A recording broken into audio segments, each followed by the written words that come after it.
football fans from around the world. You are tuned into the Cuda Cast, the official podcast of Dubai Barracudas. I'm your host, Coach Jerry, and with me as always, the lovely Miss Gracie. Hi everyone, it's great to be back. So we're back, and this is what, week 3? Week 3, yes. Week 3 of Barracudas. It is week 3, right? Yes. I'm so confused. We're in It's Florida. been a long few days. We're jet lagged. Keon is jet lagged. I think the rest of the team is jet lagged. I know all the coaches are a little bit tired. Right. So why are we in Florida? We are in Florida for the Falcons program. So we're here playing some football. We're going to bust out a Falcons cast later on in the week. Right now, we just got here a couple days ago. And if it sounds different, it's because we're using a different setup. We have to come up with a podcasting setup for on-the-go recording. Right. So we'll see how this goes. Because we had a few requests of where's my Cuda cast? It's almost that time of the week. So That's right. Couldn't disappoint our listener. Our one listener, Keon. That would be you, Keon. Big shout out. Give yourself to a pat on the back. Right. No, but in all seriousness, we had to put some equipment together and lug microphones and cables and wires and laptops on the plane. All for you. All for you, one listener. So anyway, just kidding. There's 2. So anyway, so yeah, we're here in Florida, but we have all our stuff, and we're gonna knock out.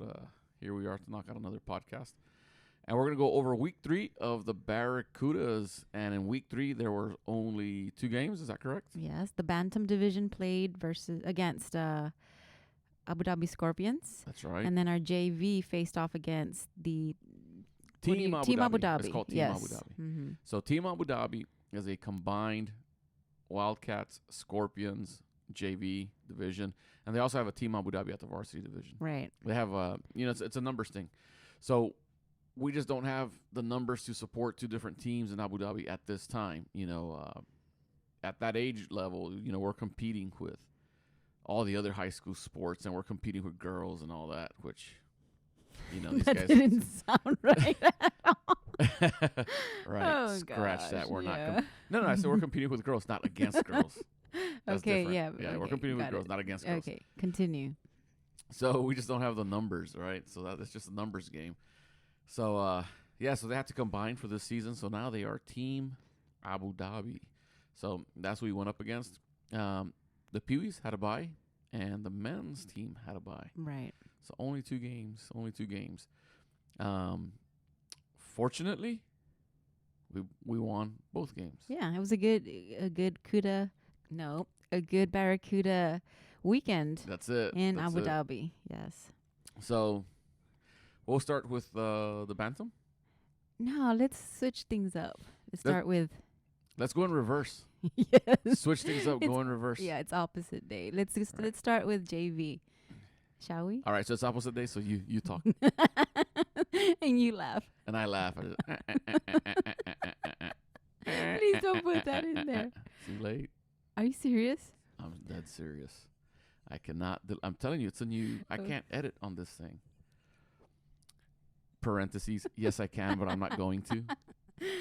Okay, so starting off with The JV. They like Coach Jerry said, they squared off against Team Abu Dhabi. What would you say of the first quarter? Actually, No, yeah, let's start with Bantam. You could use your you want to start with compare Bantam and then? contrast. The thing is, because I was finishing up the Bantams, I didn't get to see some of the JV. Ah, okay. So, Right. So I was talking to my Right. guys, and you'd have to go buy some more water because we were running out of water and all that. So I actually missed quite a bit. But you were there, so tell me all about it. it was very similar to your game. It started off rather slow on our offense, and Team Abu Dhabi scored first, and they scored quick. It was within the first few minutes of the game. Do you know who scored? On Team Abu Dhabi? No, I don't. Because they got some big boys on that squad too. Yeah. They got some real big dudes. Yep. So what was the score in the first quarter? Do you remember? I don't. At halftime. Drawing a blank. Yeah, Crickets. Crickets. I know the final score. You haven't tired. asked me that, though. We're tired. We're tired. We're tired. We're really tired. Really tired, really jet lagged. But we're going to power through because we're professionals. So the final score for the JV was 38-14. Barracuda win. Barracuda win 38-14. So this is what we'll do. Let's talk about the Bantam, and then we'll come back to the JV because the second half was identical. Right. Was identical. I mean, just almost to a T between the Bantam game and the JV game. So the Bantam game, same thing, right? From first quarter, right off the bat, they scored on us. Yes. So we're down 6-0. And then we fought back and forth the entire half. We're just kind of going back and forth. We really couldn't do much, and they couldn't do much. We're kind of just holding each other and, turning it over on downs or turnovers. But then we pushed them back. We pushed them back into their own, what was it, like 20-yard line? Inside the 20. And there was like 50 seconds left in the half. And instead of punting, they decided to go for it. Right. So we stopped them. So we got the ball on downs. With 50 seconds left. And 2 or 3 timeouts left. I think we had 3 timeouts, but we ended up using 2.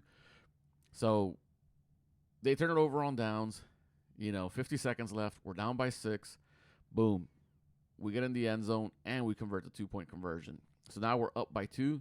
We have all the momentum going into the half, and we're going to receive in the second half. So we went into halftime, pretty stoked. Yes. Right? Because momentum shifted. Momentum shift, right? We came back. We fought back, got the lead. And then, was exactly the spark we needed. So in the second half, we came out, and, we just started running. We settled in, started running the plays we wanted to run. We started executing. We cleaned everything up, and we put a couple more touchdowns on them. More of the same. Just our defense kept us in the game. And when your offense is firing on all cylinders, it makes the job of your defense that much easier, right? We were on offense. We'd be methodical, marching down the field, so our offense was on the field for long periods of time, long stretches of time. And at this age group, we had like 1 substitute, and I think they had like 4 or 5 substitutes. So, you have to get that rotation down. And, for us, it's easy, right? You have like 1 dude. Right. So we're rotating it. So our rotation consisted of 1 dude on the sideline and 1 dude with a bad knee. So, we would just rotate the guy with a bad knee, would give him a rest, and put the dude from the sideline. So it was pretty easy to do the rotation. And their guys, they were trying to keep their guys fresh as well. So they had their rotation going down. But even then, once our defense started really, settling down, we'd get a quick stop, and then it was back to us being on offense for a long stretch of time. And we could see that their defense was getting a little bit tired. At that point, it was all mental. Right. It was all mental game, and our boys, I could tell, wanted it. They just wanted it more. Right. And they went out there. We Coach Cobb called a great offensive game plan. We started kind of finding holes in their defense, and we started putting up some points. So we looked good. That's aside from the first quarter in particular, right. The second quarter, when was a fight back and forth that we were able to put some points up at the very end, and that momentum carried us forward. So no, all in all, it was a great game. Yeah, you mentioned mental strength and mental toughness, and the first 2 quarters were slow, and we were down. Especially in the first quarter, we were down by 6 points. It was obvious, not only to the players themselves, but to everyone watching, that the Barracuda Bantams were still very much mentally hyped up. Right. So they, just knowing that they felt confident in themselves, that hey, it's only 6 points, brush those off, in their minds, it was still 0-0. Right. So it was still anyone's game. And I think that was key, Right. And, the game plan that we had going in was the Scorpions have Jayton Peterson. Who was their number 21? I think it's Bajima. They have Ethan Wall. So Ethan Wall and Jayton Peterson, they're both Falcons. So they're all stars. So we knew what we were getting into when we were going up against those guys. So we spent all week, coming up with a defensive game plan to, shut the edges down, force them back into the inside where we have numbers, and we had assigned a safety sometimes, and sometimes a linebacker to specifically key in on Ethan Wall, because we knew they like to pop him out from the tight end position and dump the ball to him, and he's got good hands, and they're pretty effective at doing that. So we went in, had a good game plan. And then on offense, we were able to execute, very well in the second half, because they were really aggressive. So we knew they were coming in hot, trying to disrupt, just trying to run their defense. So because they were really aggressive, we were able to use a lot of misdirection. So, we'd show the ball one way and then run it the other, and that started paying off. We aired it out a little bit as well. All in all, it was a great effort by all the guys. It was a tough game. You look at the score and 24-6. It was tough. It was tough. It didn't seem like, you look at it didn't seem like 24-6. It seemed like 6-2, like 6.01. I mean, it was a real tough game. It was a good matchup. Good matchup. And the Scorpions coach, they have Jason Wall and J.C. Slater. I mean, those guys, they were prepared. And as we've mentioned before, the Scorpions, they're a good program. They've been pretty successful since the inception of that program. And as a matter of fact, Jason is a coach here. He's with us now here in Florida as a Falcon. So they have good coaching and they have great players. And we just got the best of them. Right. We just got the best of them. And so at the JV level was the same thing. They started off a little bit slow, a little bit of back and forth in the first half, from what I understand. But once the momentum shifted, then they were able to put up some scores. They had some long runs, very strong runs by the one and only Joaquin Campos. I think he got something like 170 yards in that game. Right. I don't know who's doing the statistics. That's a Joaquin. lot of yards. Yeah, probably Joaquin. He's counting his steps. 1, 2, 3, 4, 5, 6, 7, 8, 9, 10, 11. I counted to 170, coach. Yeah, but you ran sideways. Those don't count. No, he was phenomenal. Right. Probably one of the all-star games in his career. It was just right. He ran well. He ran hard. Yeah, that's the key for him. He runs hard. And if you let him go, he's gone. Right. That's it. He's that fast. He's deceivingly fast. Yes. Deceivingly fast. Yes. Especially lately, right? Lately, I've seen him run. I'm like, man, how'd you get so fast? But he gets it. So, So when I caught the second half, the momentum was definitely on the JV side, right. Barracuda. So same thing. As a matter of fact, at halftime, the coaches were talking about changes they were going to make, and same thing. They said the same thing. They're ripe for the misdirection, and sure enough, they ran some traps or whatnot, and that busted the edges open, and for Joaquin to run up to the numbers and downfield, and and they would bring some points. Yeah, they would bring in Keon on special plays for it was a third down and he'd convert it. It was an interesting use of Keon. Yeah. One that I haven't seen before. I've been coaching Keon in one way or another since he was 9. Was he 9? About 10. About 10. Yeah. So about 10 years old. So I've been coaching Keon since he was like 10 years old, and every coach that has Keon on his team just run. I mean, that's his horse. They just run him. They just run him. So I found it pretty interesting that Brett, the new offensive coordinator for the JV, was using Keon almost as a special down. Right. A special down guy. He wasn't running him every down, but when he would put him in, he'd give him his numbers. give him his call his number, and it almost seemed like he responded well to that because, you know, he doesn't have to, you know, run the decoy, doesn't have to, you know, block. He knows that when he's going in, you know, he's going to get the ball. And not only that, but he's fresh, right? Because he's been chilling. He's been and he's a student of the game. You know, I'm talking to him on the sideline. He's watching. He knows what's going on. He knows where the, you know, where the holes are too. And once he goes out there, he just busts it, boom, wide open. Yeah. Touchdown. Coach Brett said, "Go in there and get me a first down." He went in there and and that happened a couple of times, right? Yep. Yeah, close enough. Yeah. They both stayed down. Yeah. Is that good enough, Coach? Yeah. So good win for the JV, and good win for the Bantam. So in week 4, has the schedule come out? It is out. However, I think there was a glitch in the matrix. Right.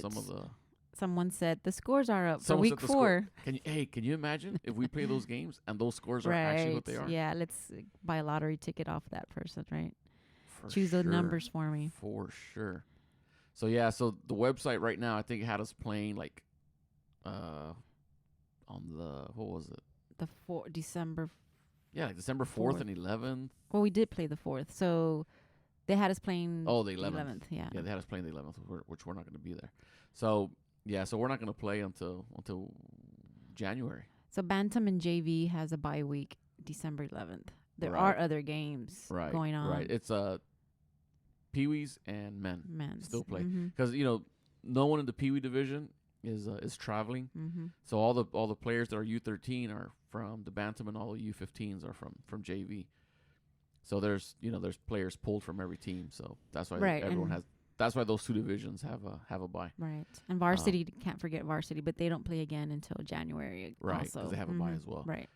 So do we even have the schedule for the 11th? No, it's not out as of now. Mm-hmm. I know we checked this morning over breakfast, and it was still. Let's see if the website was a little bit glitchy. So I'm not sure. You're gonna have to follow up on the on the EAFL.AE website, and see what's up with that. To get the latest and greatest up to date schedule. So aside from that, what else is new? And we can mention, since we're just really quick, there are quite a few Barracudas on this trip. Indeed. So it's a good representation of our Cuda system and how it works and how it develops players. So very excited. Who do we have for the Bantam? Okay, let's go down the list.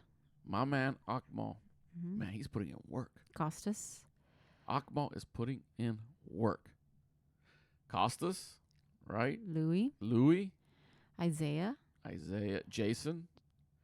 Jay. And then there's lots of junior varsity. JV, Elias. There's Tomas. Keon. Joaquin. Ezra King. Double Z. Who else is out here?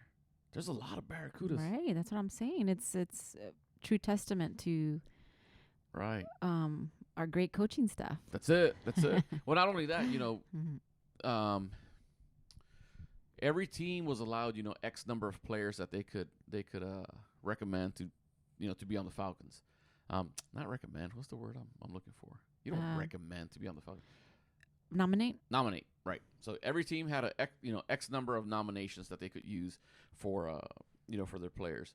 So for whatever reason, some players can't make it. Actually, some players decline, and so it just seems like there's a lot of Barracudas. Right. Pretty much everyone that was nominated for the Barracudas was able to make the trip. I don't think any of them declined. I think we might have. We have some solid numbers. Yeah, but we have 1 or 2 that declined, that they just couldn't make it. I know for sure 1 on the Bantam. So anyways, but yeah, so that's why it seems to be Barracuda heavy. But just let it be known, everyone gets the same number of nominations. It's just the Barracudas are the ones that made the trip.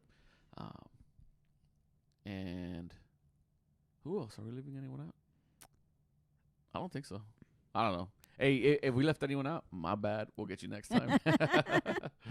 There's always a next time, right? Right. And on that note, thanks for listening in, tuning in to episode 3. It's a short one. Very it's a short one. So very there's only short. 2 games, and we're like super duper tired. We're still, we're still bringing in the, we're still looking to add extra segments and all that. So keep those ideas rolling in. Yeah, okay. So on that topic, really quickly again, we keep getting off tangent, but sidetracked. We do have our official football baby. Oh. Okay, so we will be unveiling the name of our football baby next CudaCast. So what's the football baby gonna do? He will predict the men's or all the games. What do you want to do? What do you think? Men's only? Look, I want to say the football baby. He can only do non-Barracuda games. Right. Yes. A conflict of interest. Yes. It's a conflict of interest if we have a football baby. Yes. We don't want a Pete Rose or any of that stuff. Yeah.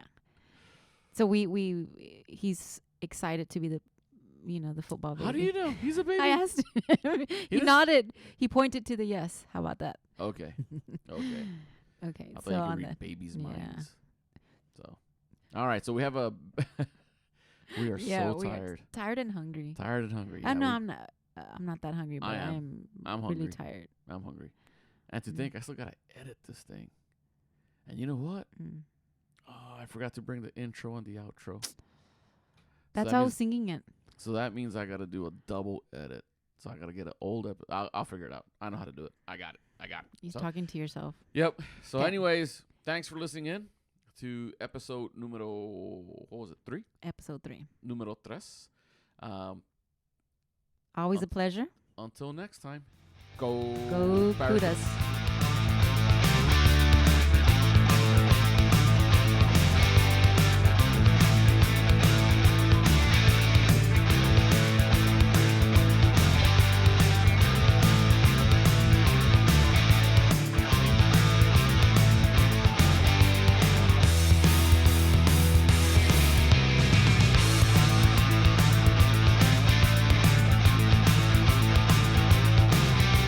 Music by Audionautics.com.